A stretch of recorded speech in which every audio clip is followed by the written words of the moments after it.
Welcome back to another episode of It's All Been Tracked Before. This time we're wrapping up Season 1 of DS9. We finally got here, and we finally got to the end of the season. We're talking about it. Season 1 discussion of DS9, Deep Space Nine. And it's all been tracked before. They're wrapping up their season.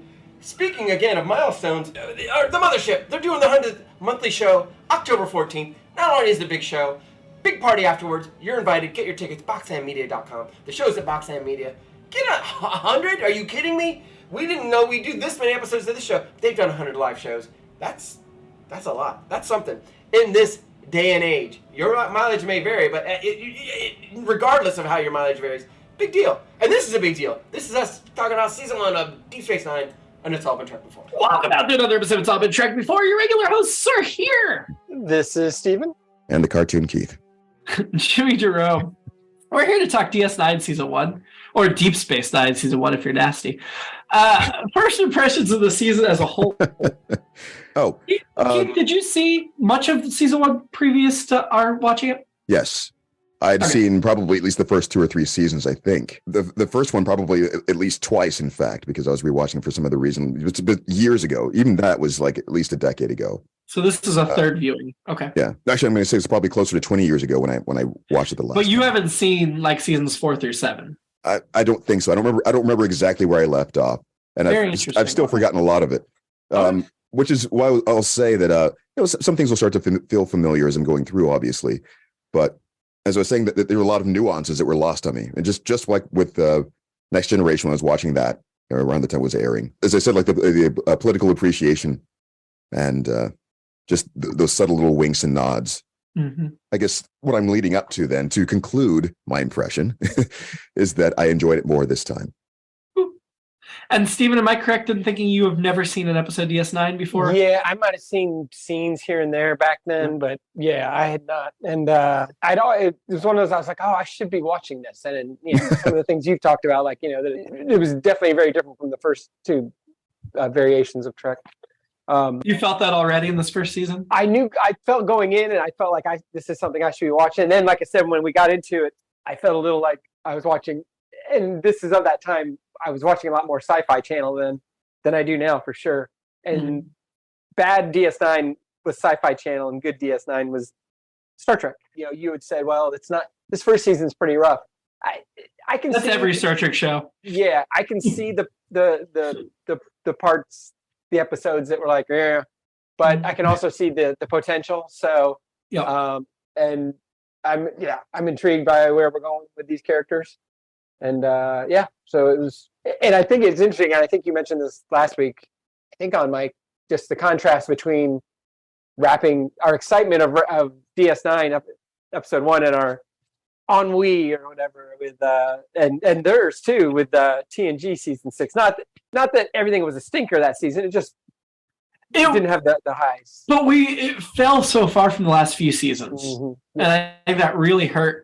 And from what I've been told by friends, and I have not seen most of season 7 Next Gen. Season 7's not any better than 6, and that really disappoints me. I know the finale is great. And I know there's a few great episodes, but I've heard that season 7's also like that, and that disappoints me. DS9, my experience going in, I watched random episodes of DS9 Voyager when they were on, because I was like middle school, high school. I was 10 when DS9 premiered. So I would have still been in high school when DS9 ended, and I collected, when I could, the DS9 and Voyager official magazines. I should pull those out at some point and show you. They're cool. They're like 60 pages, tons of photos. They'll break down like the 4 or 5 most recent episodes with full scene-by-scene descriptions and pictures, as well as just like some interviews with casts and stuff. They're awesome. And they really helped me keep up because I couldn't watch it week to week at that point. There was no DVR. I VHS'd it sometimes, but it just wasn't a practical solution. And I will say I also was not able to get those magazines all the time because they were very expensive to subscribe to. So my parents wouldn't let me subscribe because I didn't really have my own money at that point. And when I get to there was a magazine newspaper shop called The Newsstand. Don't know if it still exists, but I get there fairly frequently. So I got at least half the magazines for a couple of years there. So I was able to keep up somewhat that way. But yeah, in college though, I bought the 7 seasons And I bought the 7 seasons of Next Gen and Voyager too, but I never binged them. I meant to, and I started on Next Gen, made it like season 3 and fell off. Voyager, I watched random bits. DS9 I actually did watch beginning to end. And so I have a very distinct impression. It was, when we started this podcast, it was the only Star Trek show I'd seen every episode of because I binged it that way. And I will say, watching it week to week in a way, because this podcast, to take down the fourth wall, we do 2 episodes at a time a lot of times, but we were going back and forth, Next Gen and DS9, and we record like 3 weeks a month, sometimes 2 weeks a month. So there was a lot of breaks in between the episodes. Yeah. I enjoyed this first season so much more that way than sitting down and binging it straight through. The stinkers had more room to breathe, and I didn't hate them as much in this viewing as I did the first time watching them all back to back to back to back to back. I will say, I think if you were asking me going into this what the best episodes were, Duet, In the Hands of the Prophet, and Emissary would have been at the top of my list, and those are our top 3 in that order. I'm not sure if I would have put Emissary below In the Hands of the Prophets in retrospect, but now I feel it deserves that way. Back then, I think I had an Emissary higher. Negus feels fair as number 4. If we look at the bottom, Move Along Home is the bottom, and that is definitely what I consider the bottom. Always have. So those types of impressions held up to a certain extent, but a lot of the middle I appreciated more in this viewing. Yeah, Move Along Home sucked. That's the one where they're doing the hopscotch and the oh god, that's so bad. Da da da da da da da da. Oh, it's awful. I mean, Dax wasn't good. A Man Alone, Vortex, Past Prologue, so Q-less with Q and Vash. I think I liked it better back then. I certainly did not like it now. We had Q-less as second to bottom. But I'd say those top 4, Duet, In the Hands of the Prophets, Emissary, and Negus. And because we often talk about top 5, let's talk Battle Lines, which is number 5. That was where Kayapaka was stranded. Yes. Great episode. I would also put up there Progress, which came in at number 7 for us, because I liked Progress a lot. Oh, yeah. Well, people should. Sorry. Yeah, I know I liked it more than you guys. I would really be interested to see after a few seasons if your opinion on that changes. Yeah. The other one that's in between Battle Lines and Progress for us is The Passenger. Oh, the criminal that hides his consciousness in other minds. That was interesting. That was weird. Not as good as Progress, in my opinion, but it was interesting. So those top episodes are good. And I will say, I think even as we get really far down the line on DS9 and we watch those other seasons that I rave about and say are so much better, I would put Duet up against some of the best episodes. I think it stays in the top 10 for sure. I don't know if it stays in the top 5. That's tight, but because there's so many great episodes coming up. But I think it stays in the top 10. I think it's a great example. And I think In the Hands of the Prophets might fall out of the top 10 purely because of how many awesome episodes we haven't watched yet. But I still think it's a great episode, better than most of Next Gen that we've seen. Where do you think these episodes rank if we're comparing it to past shows? Well, first of all, that reminds me to clarify something Stephen was saying earlier. Okay. So when he said the first 2 iterations of Star Trek, he must have meant original series and animated series, right? You're right. I hit the first 3. You're right. Animated, we've all forgotten we even watched it. Did we watch that? I remember bits and pieces here and there. Thankfully, my mind's blocked out most of it. Well, how did the best episodes of the season rank with other Star Trek shows? Do you think the best episodes of the season are comparable with the best episodes of Next Gen and original? Or do you think they're some notches down? So if we're only talking about things we've seen up to this point within what we've been rewatching, yes, probably. You think those like top 3 or 4 up there with some of our favorites? I think they'd be. I would say it doesn't feel like it's been fleshed out enough to get there. Oh, that's the only thing I would say. I would say Duet is. In the Hands of the Prophets, debatable. Anything under that, I would not put up in the best Star Trek of all time. Yeah, I'm kind of leaning there too. I mean, I think Duet you can put in there. In the. I keep saying In the Name of the Father. In the Name of the Prophet. That's what goes through my head. But that'd be a tier below. But yeah, I think Duet would definitely be, could mix in with a lot of those. And it is, some of that we talk about all the time, recency bias versus nostalgia bias, and obviously familiarity. Whereas City on the Edge of Forever, I've seen 50 times probably, and a lot of those. But then I have this innate memory of them. But I think City on the Edge of Forever, Trouble Tribbles, these are definitely up there with Duet. I think Duet belongs in that category of really awesome. I would not put even like Assignment Earth, which I love. I would not put up with that same category of Duet. Right. I agree. And City on the Edge. Yeah. I would put In the Hands of the Prophets more of an Assignment Earth tier on that set. That's what I consider the second, like, really good tier. Not all the way at first tier. Mm-hmm. Still better than most episodes. I look at the best of Next Gen each season, Measure of Man, Best of Both Worlds, Family Unification. I'd be hard pressed to put any of those up at the Duet level. I feel like they hit that Assignment Earth In the Hands of the Prophets level, Family, Measure of Man, but I don't put them up at that Duet City on the Edge of Forever level. And I think that's my problem with Next Gen. I like Next Gen. I don't think it hits that heights, and I think DS9 in Duet, that's the only episode I'm claiming we've seen that hits those heights. But I think there are other episodes. I think DS9 shows it can hit that height in the way Next Generation hasn't, even in season 1.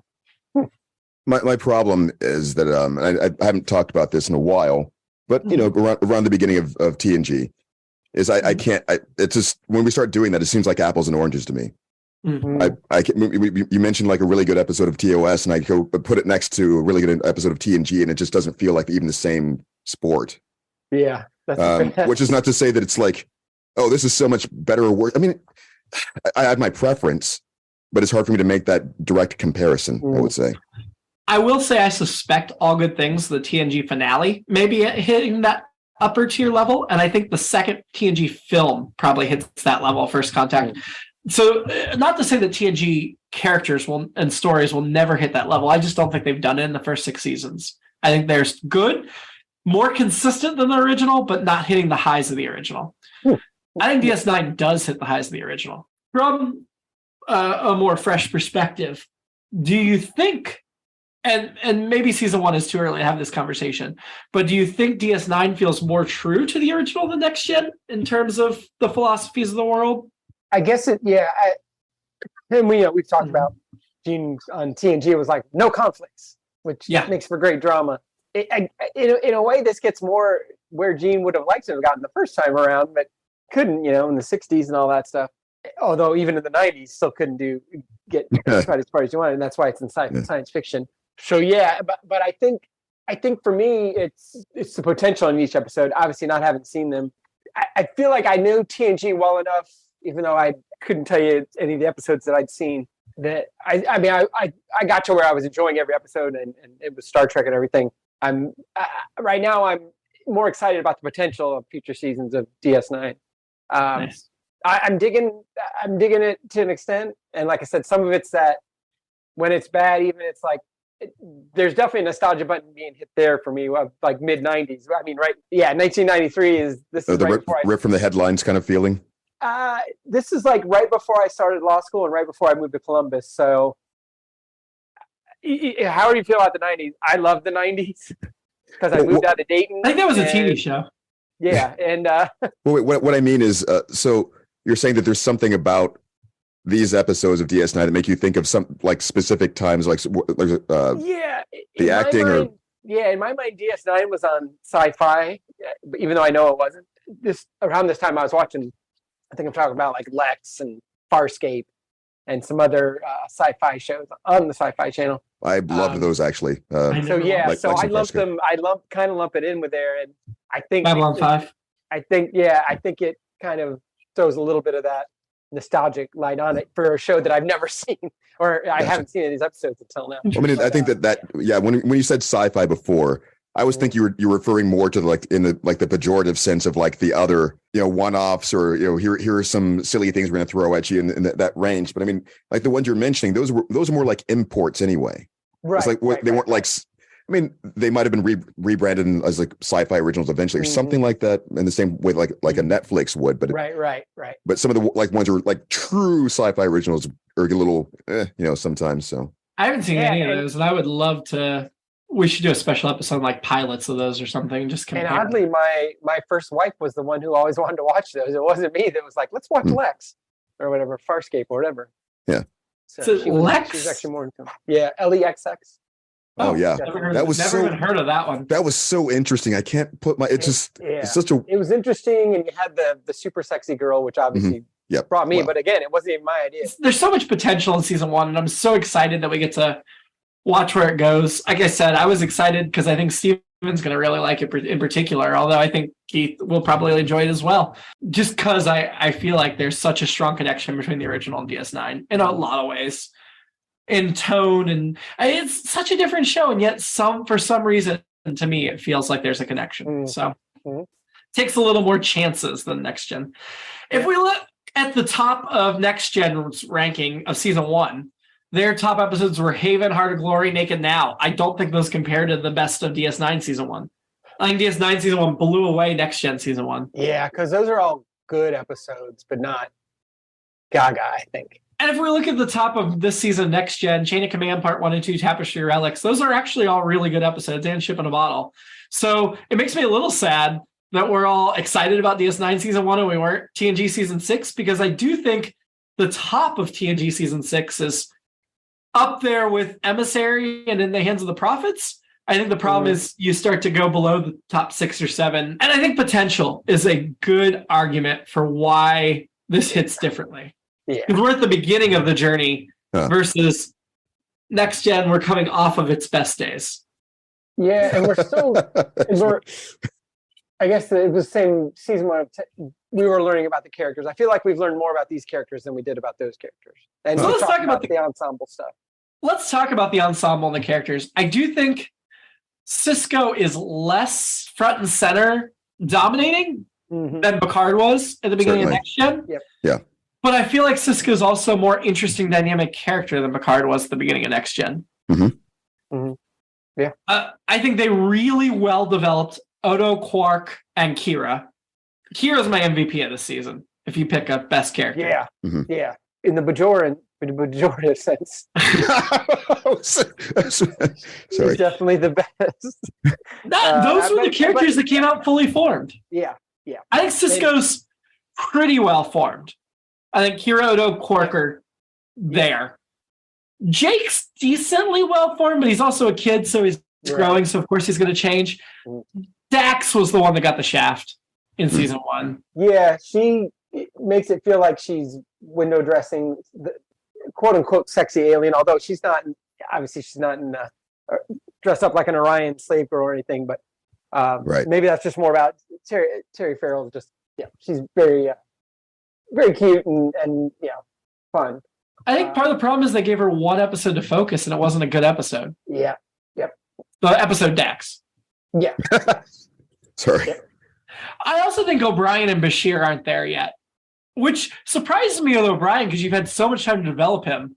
But jumping him from a reoccurring character that gets 2 scenes to a lead has been a little rocky. We kind of talked about it with the final episode, but it got pushed a little into the Scotty zone. Yeah. Not in a good way. Right. I've always said some of my favorite episodes or parts of the original series are when Scotty's in command on the Enterprise. It's like, of course, you have to take the 3 major characters down to the planet, but Scotty's back there with the rest of them figuring it out. Me and my brother and sister always loved those moments. We're like, I don't know why we just attached to that. I guess it's cool to see the quote unquote B team handling things. But O'Brien's not treated like a B team. He's just not very developed. Yes, I agree. As much as the storyteller, I have mixed feelings about. I liked the O'Brien-Bashir buddy dynamic in that one. And I have to think, based on where they go over the next 6 seasons, they looked back at season 1, sometime in between season 1 and 2. The writers were like, what worked, what didn't work? Bashir and O'Brien as buddies, that worked. Let's lean into that. Because I feel like that is a key part of how they develop both of them going forward. Of their buddy dynamic really becomes a central. Dax becomes a very interesting character. It makes me so sad that she's window dressing in season 1.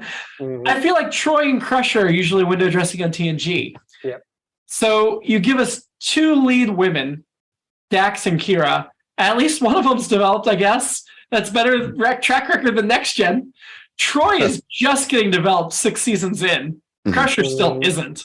Kira comes out of the gate developed. Dax will get there. There's none of these leads doesn't get there. It just takes a little more time for O'Brien and Bashir and Dax and Jake to really lock in. I put Jake in the middle because, again, Kid is going to be growing and changing, so you don't need to lock in. You want there to be that growth arc. I think I mentioned earlier which characters feel like they did not change over 7 seasons and which did. And I think I said Dax maybe felt like she didn't change. I stand by that, but with the caveat that we just haven't seen all the sides of her that make her interesting. I don't think she's a different character when we see those other sides. We just need to see those other sides. I think they're there. We're just not exploring them. Because I love the scenes we had in season 1 where she comes across as intelligent, capable, has the wisdom of ages. And I think they lean into that going forward in a way that's very pleasing. Looking at what characters are prevalent in the series as a whole, Keiko is never really there that often. It makes me sad that she wasn't developed in season 1, but she's never really going to be better developed. It just sucks. If she'd accepted being a main character, I think she would have had a chance.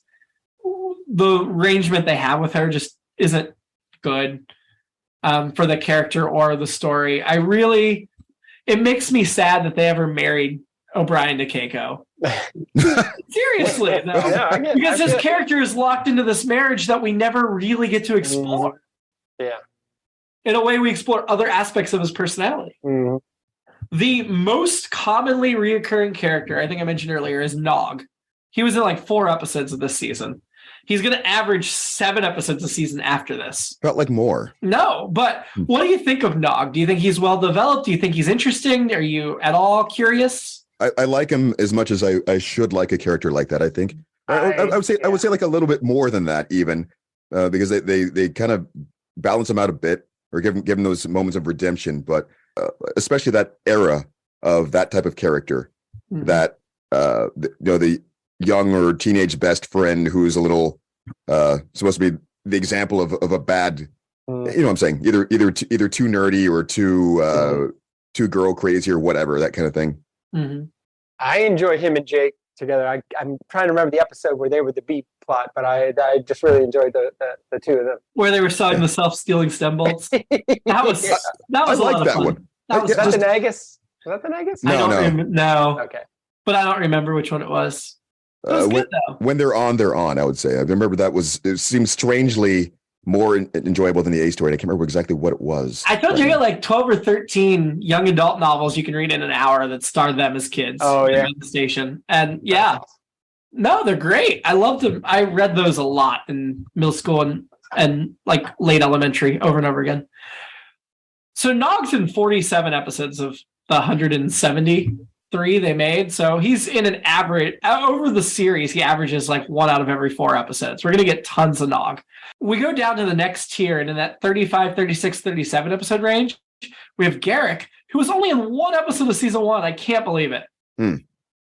Progress was the episode. Oh, that is strange. Progress with the stem bolts. Yeah, Garrick was only in 1 episode, and I'm sorry, Steven, because I made a big deal. Oh, my, Garrick's here. It was like episode 3, and we haven't seen him again. He's in 37 episodes. All right.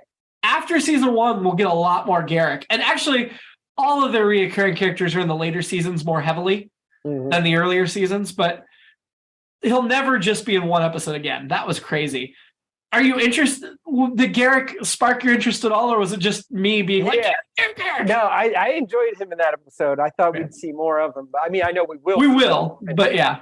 I thought we'd see more of him sooner. Just 1 episode less than him is Rom, who we barely got to know. Yeah. But they'll develop him as well. Beyond just, he's Quark's dumb brother and Nog's stupid father. Well, they'll develop him. And then 1 episode below him in that same range is Gul Dukat, who we got twice in season 1, but such good appearances. So we'll get 35 Gul Dukats. We'll get a lot of Gul Dukat. And then there's another drop before the next batch, and a lot of those we haven't met yet, so I don't want to even get into that. Sure. Keiko's like 12 down the recurring characters and how frequent she appears. Yeah. Well, her mom has another birthday every year. She has to go back to Earth. Grandma turned 100 or whatever. Yeah. Yeah, we'll get to. I mean, Molly O'Brien, I guess, is down in her range. We'll get to the Vedic Win, Vedic Bareil. We just mean them. Gowron's in a bunch of episodes. You know who Gowron is. Yep. Yeah, we'll get to some of those characters. Your Admiral Rosses and your Michael Eddingtons and your Cassidy Yates and all those great characters we haven't met yet. And Morn, man, I don't think Morn has a single line in the series, but I don't know if you've noticed. I've really been noticing how he's in the background all the time. He was in the mob meeting Bareil when he showed up on the station. He's always there, like when they find the dead body. He's always. And they and the fact that they reference him in dialogue where Dax is like, yeah, I hear he's got like really well endowed and great in bed. So he's a serial killer, is what we're. I mean, so the deal with Morn is most of the enjoyment happens behind the scenes from us all talking about he's in every episode rather than him actually playing a role. There is one episode that tangentially focuses on him. I think it's called Who Mourns for Morn, where he like is actually about him, even though he's not in it a ton, and certainly doesn't have any dialogue. But apparently he actually is a big talker. They all get annoyed with how much he talks. They mentioned that. And I like Who Mourns for Adonis reference. Right. Illusion. I think you're right. I think it was a reference. But yeah, we're just scratching the surface of what staying in one place and the reoccurring does. In fact, In the Hands of the Prophets was the first episode that really felt like they were making use of the scenario of we're staying in one place, we can develop stories that are ongoing. A major thread of season 2 is Vedic Win versus Vedic Bareil and their election. They'll both be in several episodes of season 2 and they'll fight it out. And they'll both be in episodes beyond season 2, no matter who wins. It's just, I think the election's the end of season 2, but they're both still in the show after that. That kind of stuff gets me excited. For somebody who is less versed in the series, what elements of DS9 are you most excited about exploring going forward? Or what potential did you see in these episodes? I'm guessing more interesting people come through. Sure. Like a love vote kind of thing. Yeah. Which in this season, hit and miss for sure. Sometimes it gave it that guest star of the week or movie of the week or when the Duras sisters go visit Isaac, you know. Right. Sometimes it made it feel more generic, for lack of a better word, just the standard 48 minutes, and we got to hit these points and boilerplate. And let's solve one of 10 murders on the season in 19 episodes. Right. Or murders on the other hand, I mean, I still enjoy the nooks and crannies of the station. The more we get to learn about the station and what happens there. The wormhole being explored, that aspect of it. They didn't do much with the wormhole this season, did they? Nah. We didn't explore the Gamma Quadrant much at all. Just maybe twice, yeah. And so I think that will develop. Or I hope it develops. Or I hope we get better guest stars or better guest characters and recurring characters. And then obviously we talked about Dax and some of that stuff. So the visitors popping into the station for a story was certainly a key component of season 1. Yeah. It's less prevalent in seasons 2 and 3, and then almost not at all a thing in seasons 3 through 7. Yeah. That is their early attempt. And I feel like that is their version of the Enterprise goes to a planet. Has an adventure and leaves. Yep. This person comes in, has an adventure and leaves. They drop that. That's not a key component. I think that's probably good. If that were a key component, I would be disappointed, honestly. Yeah. Well, yeah, because it would be against your expectations having seen it. So I think you'd be more surprised than anything. But yeah, I guess it's Planet of the Week, I guess is what I was trying to say. It is. Yeah. So flipping it around, I wouldn't want them to do it every week, but I feel like there's still that potential. But even in just the coloring of providing color of the station, like I said, I think the aliens, the makeup and everything already looks better on this show than TNG or definitely the original. There's so many more aliens on this show. Yeah, and I think that's interesting, even if it's just from a Star Wars cantina kind of feel. How do you think the setting affects it? The fact that we're not on a Federation ship. And maybe that makes sense that you're like, well, fewer and fewer people come in because, I think that was going on in this season where it was like, there was always somebody that came in. It's like, I know who that is. I have a relationship with him. Which happened a ton. Picard knew everyone in the galaxy. Everyone knew who Kirk and Spock were in the galaxy eventually. So, that's very convenient. I feel like it gives more of a chance to, like I said, to explore the station itself, which I'll use the cliche day, like with Sex and the City and Woody Allen movies. New York City is one of the main characters. I feel like, it's named for this race station. So it is the character. It's the titular character. That's an interesting point because Star Trek and Star Trek The Next Generation are not named for the vessel they're on. Right. And this one is. Yeah. DS9 is more of a character than the Enterprise was always a character too. Yeah. But DS9 is a different character because it's not Starfleet. Mm-hmm. The Cardassian built station, even in scenes that have no Cardassians, it tells you something about the Cardassians to be on their station. The fact that we spent a bunch of time talking about a tailor on a space station, that's almost its own spin-off. That's like a Lower Decks thing. That's like if Mott the Barber on the Enterprise had actually been developed. Right. Yeah. Yes. Yeah. I think he's been on the show twice. Yeah. Garrick's going to be on the show 37 times. It's a little bit different. In a row? Try not to be on the show on your way to the parking lot. Yeah, I'm enthused. I love it. Any other thoughts you want to put out here before we wrap up the wrap-up? Not necessarily an Alien of the Week thing or even a Planet of the Week thing. I think that, it was the response to the question about it not being a Federation starship. I would say that it provides more chance for world building, in my opinion, because you're not seeing everything through the lens of this one insular ship where everything is done by this sort of regulation. Let's world build Bajor, the world that's actually there. Yeah. There's that, but what I'm saying is that the way that the galaxy or universe works, really, as opposed to Picard showing up and making a value judgment about something and moving on. The world revolves around the Bajorans and the Cardassians, really, and we don't know everything to know about them. We didn't get a ton of development of the Cardassians in this first season. We did have 4 or 5 episodes that revolved around the Bajorans, so we got some Bajoran world building. Yeah, especially through Major Kira and her relationships and dynamics. The element's not going away. We're going to learn a lot more about the Bajorans and the Cardassians. I love it. So I guess what I'm saying then is there's that potential for that. So some serialized, stable building in that sense, as opposed to having through the stiff lens of the Enterprise. We're getting clues as to what's out there, but not really. The truth is out there, Keith. Well, I would want to believe that, but I really can't. Yes, thank you. Out there, that away. Okay. That's it.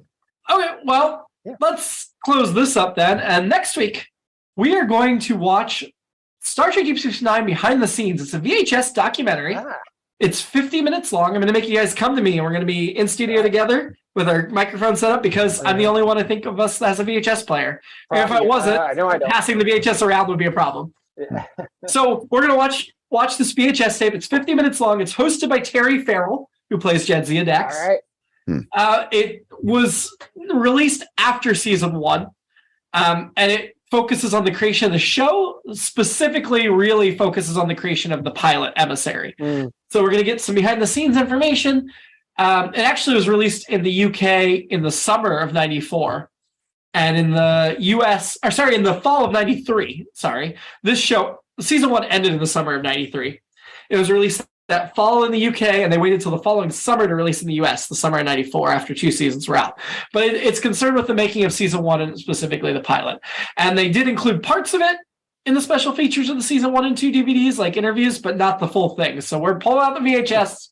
We're going to watch it on terrible quality, and then we're going to talk about those 50 minutes. Well, and what's cool about this VHS is I've never seen it. It was gifted to me by a friend of mine, Michelle, who found it and said, hey, you're going to like, this is DS9. You want it? You love DS9. And I said, yeah. So Michelle gifted this to me. I'm excited because I did not watch it when she gifted it to me because I knew we'd be watching it in a year or 2 or 3. I don't remember how long ago she gave it to me. Not that long ago. I want to believe she was walking down the street and was sitting in the middle of the sidewalk. It's just lying there. No, I think she got it from like her dad's house or something when she was cleaning it out. But I'm excited because I haven't seen it. So we're going to pop in this VHS, go back to the 90s, and enjoy before we take our season hiatus and do our specials. Sure. So this potentially be a caper where we find out that it's not what the VHS tape is at all. Like something else is taped over it, or it could be. That is a great point, Keith. I am not previewing it before you guys get here, so I'm pretty sure that's the episode going live next week. If it's been taped over, that won't be what we talk about. Let's hope it's not a sex tape. Or should we hope it is a sex tape? I don't know. Well, there could be worse, actually. So we're going to do that before we go into our... That is not one of our special mid-season episodes. That is the way we're wrapping up this season, official season of It's All Been Tricked Before. Then we'll take our hiatus and do the specials before we come back. Until then, live long. In the pejorative sense, and prosper. On a sex film.